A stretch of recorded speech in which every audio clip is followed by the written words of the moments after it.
जय जोहार साथियों। भारत मुक्ति मोर्चा के राष्ट्रीय अध्यक्ष मान्यवर वामन मेश्राम जी की मूल निवासी बहुजन समाज जोड़ो राष्ट्रव्यापी परिवर्तन यात्रा महाराष्ट्र के छत्रपति संभाजी नगर में आ पहुंची। इस दौरान उन्होंने बहुत अहम मुद्दों को लेकर मार्गदर्शन किया। आइए देखते हैं उन्होंने हेलो क्या कहा। साथियों, भारत मुक्ति मोर्चा, राष्ट्रीय पिछड़ा वर्ग मोर्चा, बहुजन क्रांती मोर्चा आणि राष्ट्रीय परिवर्तन मोर्चा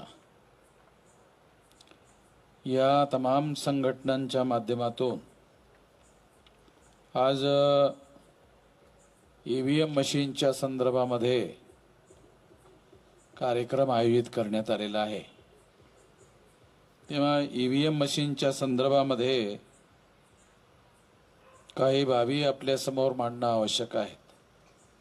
साथियों, ईव्हीएम मशीन म्हणजे इलेक्ट्रॉनिक वोटिंग मशीन। या इलेक्ट्रॉनिक वोटिंग मशीनच्या माध्यमातून ज्या निवडणुका घेतल्या जात आहेत, काल परवा महाराष्ट्रामध्ये ज्या निवडणुका झाल्यात, त्या निवडणुकांमध्ये 230 मतदारसंघामध्ये भारतीय जनता पक्ष आणि त्यांना सोबत देणारे जे पक्ष होते, त्या सर्व पक्षांना मिळून 230च्या जवळपास जागा त्यांना मिळालेल्या आहेत। त्यांच्या विरोधामध्ये राष्ट्रवादी काँग्रेस, नॅशनल काँग्रेस आणि शिवसेना या तीन पक्षाचं गठबंधन निवडणूक लढत होतं।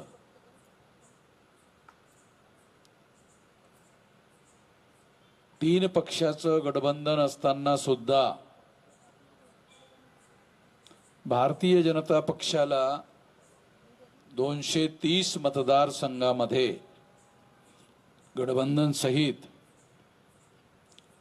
जागा निवडून आलेल्या आहेत।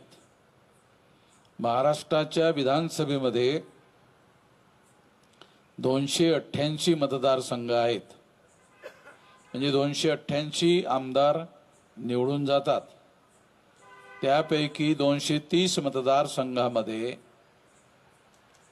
भारतीय जनता पक्ष आणि त्याचा समर्थन करणारे दुसरे जे पक्ष आहेत, त्यांच्या 230 जागा निवडून आल्यात आणि जवळपास 230च्या नंतर 288 मधून जर 230 मायनस केल्यात तर जवळपास 58 जागा ह्या फक्त तीन पक्षांनी एकत्रित येऊन निवडणुका लढल्या असल्यानं सुद्धा केवळ 58 जागा त्यांना मिळाल्या। ह्या निवडणुकीचा जो रिझल्ट आपल्या समोर आला, तो आल्यानंतर आश्चर्यकारक मुद्दा जो मी तुम्हाला सांगू इच्छितो, तो सर्वात महत्त्वपूर्ण मुद्दा म्हणून मी तुम्हाला सांगू इच्छितो। भारतीय जनता पक्षाबरोबर ज्या पक्षाच्या लोकांनी निवडणुका लढवल्यात, त्या लोकांना सुद्धा असा विश्वास नव्हता की एवढ्या जागा आपण निवडून येऊ शकतो। हा सर्वात महत्त्वपूर्ण मुद्दा आहे। दुसरा महत्त्वपूर्ण मुद्दा असा आहे की जे लोक एवढ्या मोठ्या प्रमाणामध्ये निवडणुका जिंकल्यानंतर सर्वसाधारणपणे जल्लोष केला जातो आणि मोठे मोठे जल्लोषाचे कार्यक्रम केले जातात, परंतु निवडणूक जिंकणाऱ्या भारतीय जनता पक्ष आणि त्यांना सोबत करणारे जे पक्ष आहेत, त्यांनी कोणीही जल्लोष साजरा केलेला नाही। प्रामाणिकपणे जेव्हा निवडणुका जिंकल्या जातात तेव्हा जल्लोषाची स्थिती निर्माण होते। पण जेव्हा बेईमानीनं निवडणुका जिंकल्या जातात तेव्हा जल्लोष असण्याची भावनाच अस्तित्वात राहत नाही. हा एक पुरावा म्हणून तुम्हाला सांगू इच्छितो. हा पुरावा आपण समजून घेतला पाहिजे. भारतीय घटनेने आपल्याला, कदाचित आपल्यापैकी बहुसंख्य लोकांना हे माहीत नसेल, पण भारतीय घटनेने भारतातील तमाम मतदारांना हे आश्वासन देण्यात आलेलं आहे की निवडणुका ह्या फ्री, फेअर अँड ट्रान्सपरंट होतील. आणि फ्री, फेअर अँड ट्रान्सपरंट निवडणुका हा जनतेचा केवळ अधिकार नसून तो भारतीय घटनेने मूलभूत अधिकार मानलेला आहे. आमच्यापैकी बहुसंख्य लोकांना अधिकार आणि मूलभूत अधिकार यामधील फरक सुद्धा लक्षात येत नाही. म्हणजे एवढे वर्ष झालेत स्वातंत्र्य मिळून किंवा भारतीय घटना लागू होऊन 75 वर्षापेक्षा जास्त कालावधी झाला. एवढा जास्त कालावधी झाला असताना सुद्धा आपल्याला हा फरक लक्षात येत नाही. म्हणजे अधिकार म्हणजे काय आणि मूलभूत अधिकार म्हणजे काय. तेव्हा निवडणुका फ्री, फेअर अँड ट्रान्सपरंट घडवणे या बाबी मूलभूत अधिकारामध्ये येतात. फंडामेंटल राईट मध्ये भारतीय घटनेने याची गणना केलेली आहे. आणि फंडामेंटल राईट याचा अर्थ असा की तुम्ही हायकोर्ट किंवा सुप्रीम कोर्टामध्ये जाऊन त्या अधिकाराचं जर हनन होत असेल तर आपण हायकोर्टात आणि सुप्रीम कोर्टामध्ये जाऊन त्या अधिकाराची पुनर्स्थापना आपल्याला करता येऊ शकते. अशा प्रकारची व्यवस्था आर्टिकल 32 मध्ये किंवा भारताच्या घटनेमध्ये करण्यात आलेली आहे. तेव्हा बऱ्याचशा बाबी आपण भारतीय घटनेच्या संबंधामध्ये बोलत राहतो. बहुसंख्य आंबेडकरवादी लोक असं बोलत राहतात.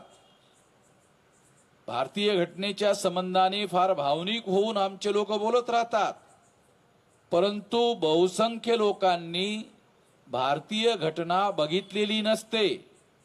आणि ज्यांनी बघितलेली असते जर त्यांना विचारलं वाचली का, तर ते प्रश्नार्थक दृष्टीनं आपल्याच तोंडाकडे बघत राहतात. तर काय प्रश्न विचारतोय माणूस.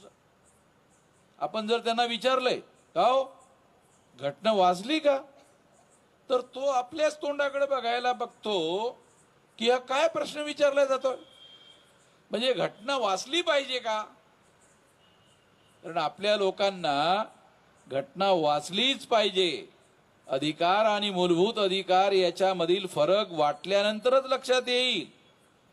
आणि मग त्या अधिकाराचं रक्षण करण्यासाठी आपल्याला प्रयत्न करावे लागतील. ही गोष्ट तेव्हा लक्षात येईल तेव्हा आज आपल्याला फार मोठ्या संकटाचा सामना करावा लागत आहे. ते मोठं संकट काय आहे. ही संपूर्ण लोकशाहीचा जो डोलारा आहे तो मतदानाच्या अधिकारावर उभा आहे. संपूर्ण निवडणुका या मतदानाच्या अधिकारावर उभ्या आहेत. याचा अर्थ असा जी लोकशाही आहे त्याचा संबंध जर निवडणुकीशी असेल तर निवडणुकीचा संबंध हा मतदानाच्या अधिकारावर अवलंबून आहे. आणि जर मतदानाचा अधिकार हिरावून घेण्यात आला इनडायरेक्ट पद्धतीनं ईव्हीएमच्या माध्यमातून तर तो संपूर्ण डोलारा जो लोकशाहीचा आहे तो कोलॅप्स होऊन जाऊ शकतो. एवढं मोठं कारण त्या पाठीमागे आहे.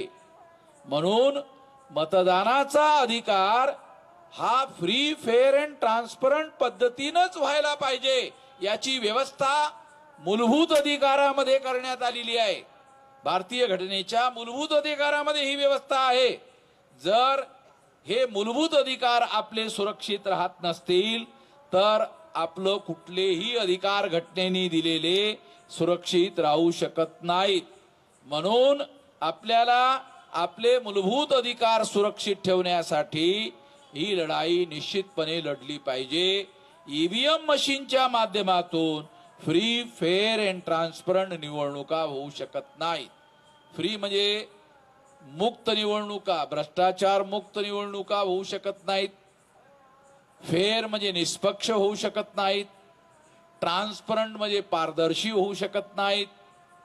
पारदर्शी याचा अर्थ आर पार, म्हणजे सरकार पक्षाला जे दिसून येते तेच विरोधी पक्षाला दिसलं पाहिजे. जे विरोधी पक्षाला दिसतंय ते सरकार पक्षाला दिसलं पाहिजे आर पार, तरच त्याला पारदर्शी असं म्हणता येईल. अन्यथा त्याला असं म्हणता येणार नाही. त्यामुळे आपल्याला जर या देशामध्ये लोकशाही वाचवायची असेल तर लोकशाही वाचवण्यासाठी निश्चितपणे मतदानाचा अधिकार आपल्याला वाचवला पाहिजे. आणि तो ईव्हीएम मशीनमुळे धोक्यात आलेला आहे. तेव्हा आपल्याला जर समजा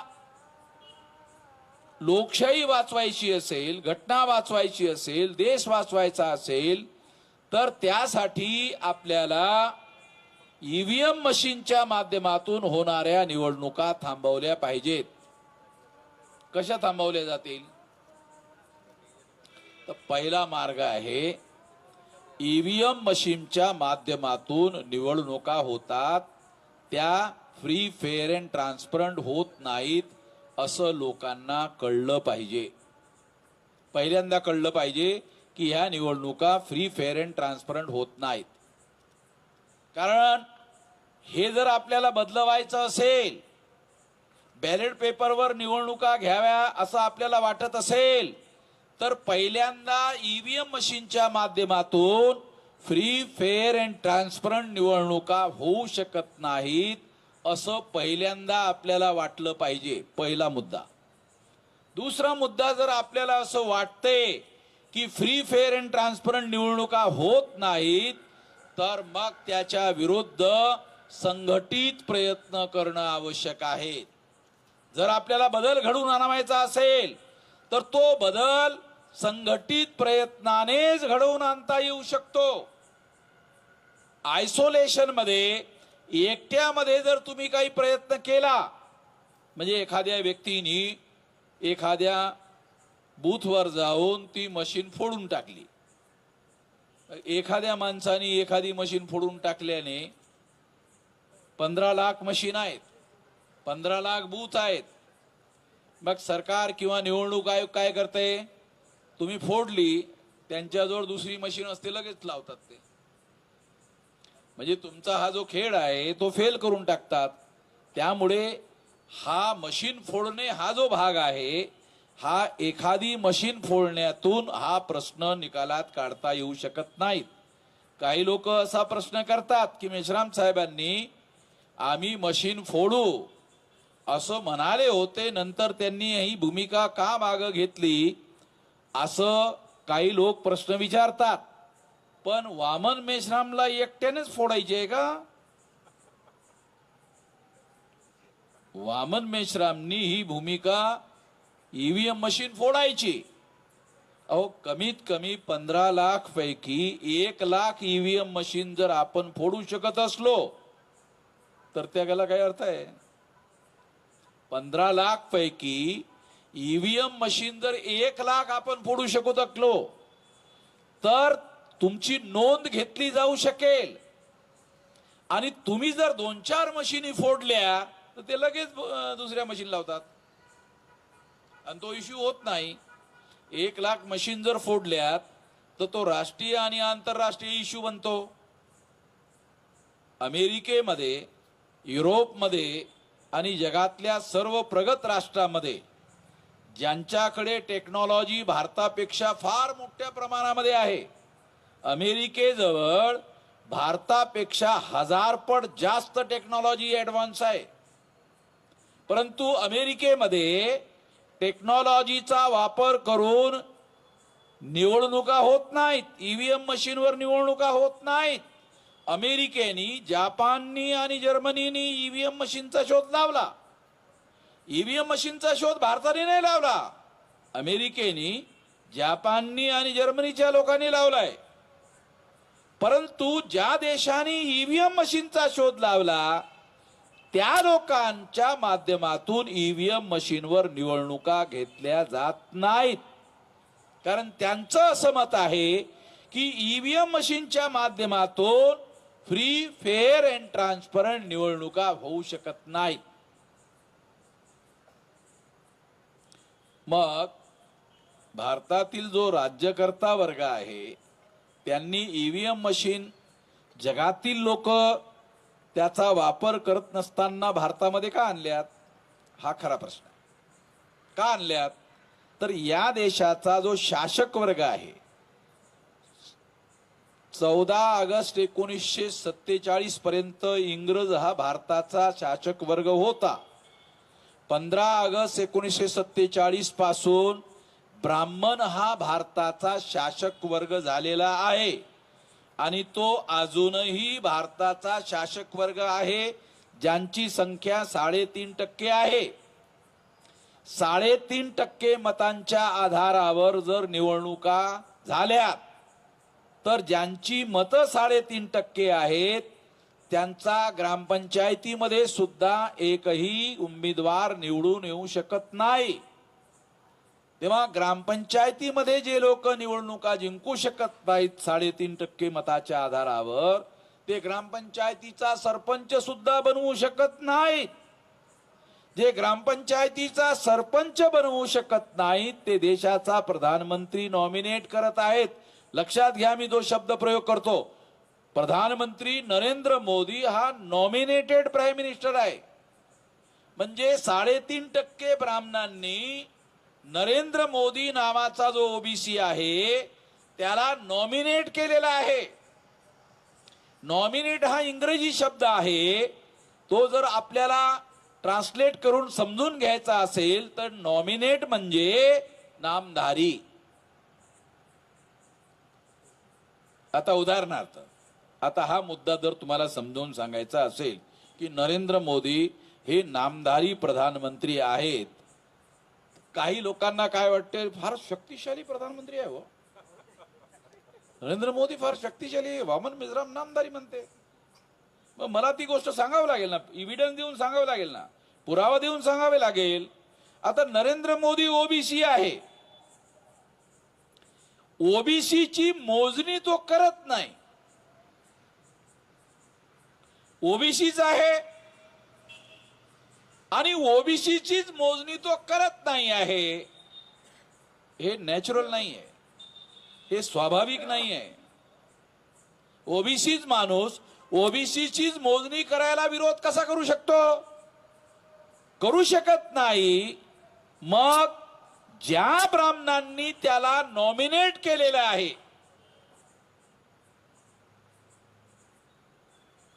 त्या ब्राह्मणांना जर मोजणी केली तर नाराज करावं लागेल.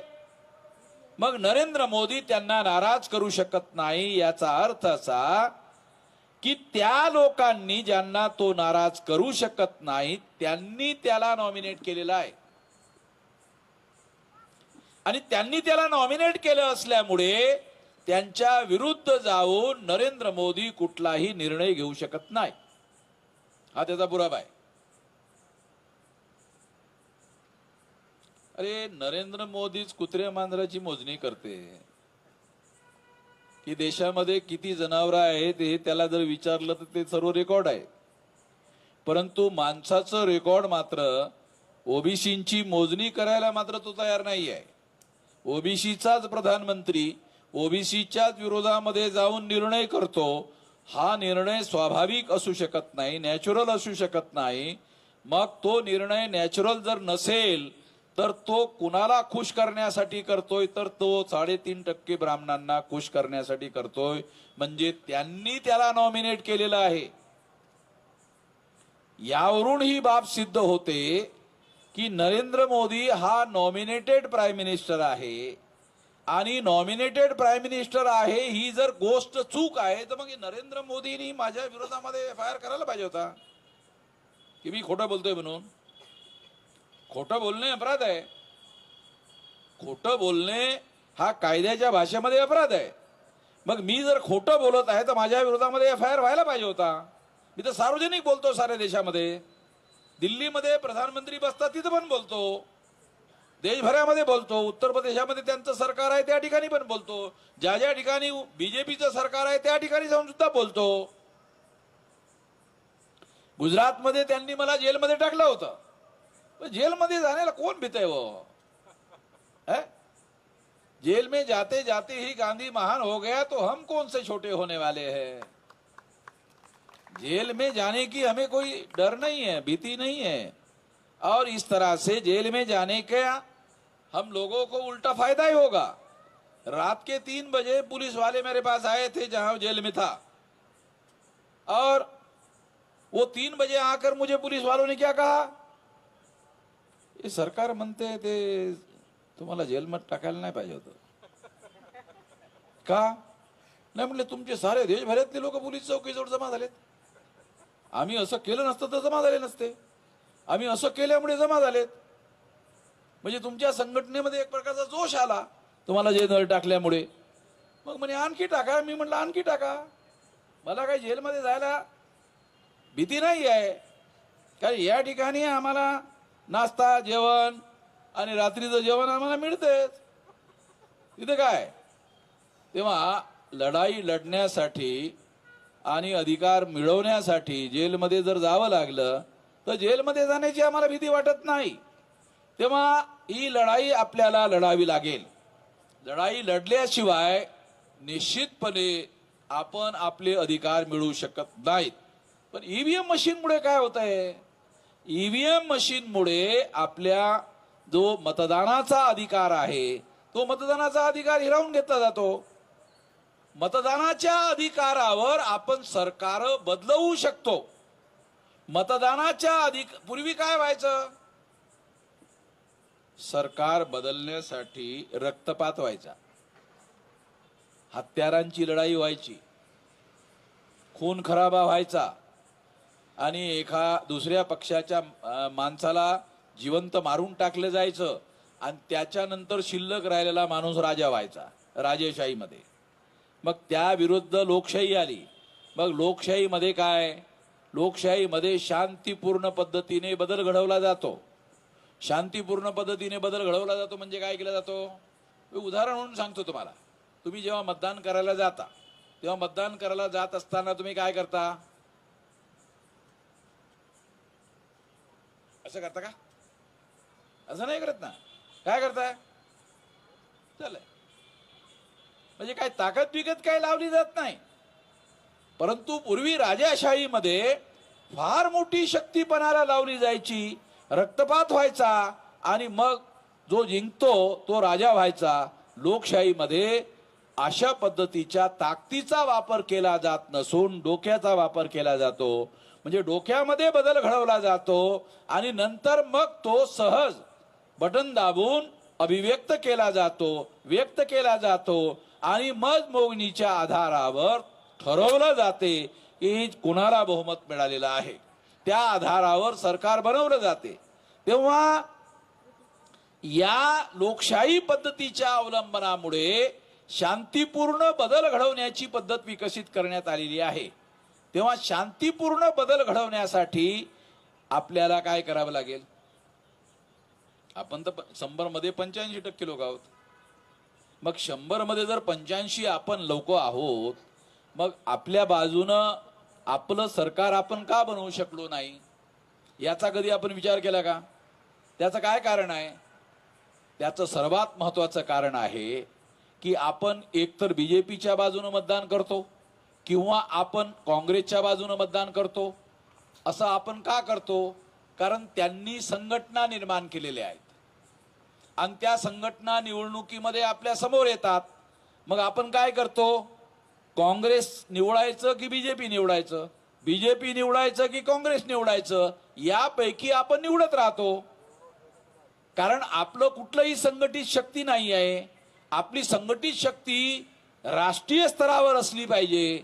आज आम्ही आयुष्य लावून 32 राज्यामध्ये 625 जिल्ह्यामध्ये हे संघटन उभं केलेलं आहे. एवढं मोठं संघटन उभं केलेलं आहे. जवळपास 500 लोकसभा मतदारसंघामध्ये संघटन उभं केलेलं आहे. एवढ्या मोठ्या प्रमाणामध्ये संघटन उभं केलेलं आहे की वयाच्या 19व्या वर्षापासून हे काम केलंय. आता माझं वय जे आहे 68 चालू आहे. म्हणजे इतक्या वर्षापासून एवढा वेळ लावून, दीर्घकाळ वेळ लावून एवढं व्यापक आणि एवढं मोठं संघटन आम्ही मांडलेलं आहे. 9 एप्रिल 2000 आपल्या 25ला आपण जेल भरो करत आहोत आणि 1 जुलै 2025ला आपण भारत बंद करत आहोत. भारत बंद करणं म्हणजे काय पोरखेड थोडीच आहे, गिल्ली डंडूचा खेळ थोडीच आहे. भारत बंद म्हणजे काय एखादा जिल्हा बंद करण्याचा मुद्दा नाही आहे. भारत बंद म्हणजे भारत काही लहान मोठा देश नाही आहे. अरे फार मोठा देश आहे. हे जवळपास 36 राज्य आहेत. त्यापैकी 32 राज्यामध्ये हे आपलं संघटन विस्तारित झालेलं आहे. बांगलादेशाच्या बाजूला असलेली राज्य आणि ब्रह्मदेशाच्या बाजूला असलेली जी 4 राज्य आहेत ते जर सोडली तर संपूर्ण देशामध्ये आपण संघटनेचा विस्तार आणि विस्तार केलेला आहे. तेव्हा या संघटित शक्तीच्या बळावर आपण असं करत आहोत. हे सहजासहजी नाही आहे. एवढं भारत बंद करण्याचा जो काम आहे हे सहज नाही आहे. दीर्घकाळ प्रयत्न आणि पराकाष्ठा करून उभं करण्यात आलेलं संघटन आहे. त्याच्या बळावर आपण हे करू इच्छितो, भारत बंद करू इच्छितो, जेलभर करू इच्छितो. तेव्हा त्यासाठी तुम्ही सर्व लोकांनी तयार असायला हवं. आपले अधिकार जर आपल्याला सुरक्षित ठेवायचे असतील तर आपल्याला लढलं पाहिजे. आपोआप आपले अधिकार सुरक्षित राहतील असं म्हणता येणार नाही. आपले अधिकाराचं हरण जर कोणी करत असेल तर त्याचा प्रतिकार केला पाहिजे, त्याचा विरोध केला पाहिजे. जर आपण शांत राहिलो तर ते आपल्या अधिकाराचं अपहरण करून टाकतील. आपण जर प्रतिकार केला तर त्यांच्या लक्षात येईल की यामधून एक मोठं आंदोलन निर्माण होऊ शकते, यामधून एक जनआंदोलन निर्माण होऊ शकते आणि जनआंदोलन जर निर्माण झालं तर मोठा बदल घडू शकते. अशी भीती राज्यकर्त्या वर्गामध्ये, शासनकर्त्या वर्गामध्ये निर्माण करता येऊ शकते. ती आपण केली पाहिजे. त्यासाठी हे प्रयत्न चाललेले आहेत, त्यासाठी हे जागरण चाललेलं आहे, त्यासाठी लोकांना मानसिकरित्या तयार करण्याचं काम चाललेलं आहे. जे मानसिकरित्या या संबंधामध्ये तयार होतील तेच लोक 9 एप्रिलला जेल भरोसाठी तयार होतील. तेच लोक 1 जुलैला भारत बंद साठी तयार होतील. हे करणं आवश्यक आहे. आम्ही ही लढाई थांबवणार नाही आहोत. म्हणजे उद्या जर समजा हे झालं नाही, बंद झाली नाही ईव्हीएम, तर ही लढाई आम्ही थांबवणार नाही. लढाई चालू राहील. ही लढाई तोपर्यंत चालू राहील जोपर्यंत हे बंद होणार नाही. आता दुसरा मुद्दा सांगून मी संपवतो. जर निवडणूक आयोग ईव्हीएम मशीन मागं घेत नसेल तर आमचा फायदा आहे. आता तुम्ही म्हणाले अरे विचित्रच बोलताय हो, तुम्ही बदलवायला सांगता आणि जर त्यांनी बदलवलं नाही तर आपला फायदा होतो असं पण सांगता. हा, ते समजून सांगण्यासाठी सांगून राहिलो. जर त्यांनी ईव्हीएम मशीन बदलवली नाही तर आंदोलन आम्ही आणखी तीव्र करू आणि हे तीव्र करत करत 2030 पर्यंत 6 लाख गावामध्ये पोहोचवू. जर त्यांनी आमचं म्हणणं मान्य केलं तर ईव्हीएम चालली जाईल आणि जर मान्य केलं नाही तर 6 लाख गावामध्ये आंदोलन उभं राहील आणि 6 लाख गावामध्ये जर आंदोलन उभं राहिलं तर मग निवडणूक आयोगासहित सर्व बदलवून टाकता येतात. निवडणूक आयोगासहित सर्व. जन आंदोलनाच्या समोर जगामध्ये कोणीही टिकलेलं नाही. जनआंदोलनाच्या समोर जे डिक्टेटर आहेत जगामध्ये, अनेक देशाचा इतिहास आहे, जे डिक्टेटर आहेत त्यांना पळून जावं लागलं आपापल्या देशामधून, दुसऱ्या देशाच्या ठिकाणी पळून जावं लागलं. तेव्हा जे लोक असं करतील, आपलं म्हणणं मान्य करणार नाही, तर आपल्याला जनआंदोलन निर्माण करण्यासाठी संधी मिळेल. 2030 पर्यंत 6 लाख गावापर्यंत पोहोचवता येईल आणि जर मान्य केलं तर मग आपल्याला आपल्या संघटित शक्तीचा वापर आपल्याला मोठ्या प्रमाणामध्ये भविष्यामध्ये क्रमाक्रमाने पुन्हा करावाच लागेल. जोपर्यंत 6 लाख गावापर्यंत आपलं संघटन निर्माण होणार नाही तोपर्यंत आपण आपल्या संघटित शक्तीच्या बळावर बदल घडवून आणू शकत नाही. दुसऱ्या लोकांनी बदल घडवावा आणि त्या बदलामध्ये आपण समाधानी राहावं हे शास्ता वर्ग बनण्याचा मार्ग नाहीये. ज्यांना राज्यकर्ता वर्ग बनायचा असेल, ज्यांना शास्ता वर्ग बनायचा असेल, त्यांना आपलं संघटन 6 लाख गावाचं बनवावंच लागेल. याला काही पर्याय नाही. म्हणून याला जर कुठला पर्याय नसेल तर आपण आपली संघटित शक्ती 6 लाख गावापर्यंत वाढवण्यासाठी या निमित्तानं प्रयत्न करायला हवा. त्यासाठी आम्ही प्रयत्न करून राहिलो. आपण साथ सहयोग कराल अशी अपेक्षा आहे. आपण माझं म्हणणं ऐकून घेतलात त्याबद्दल धन्यवाद.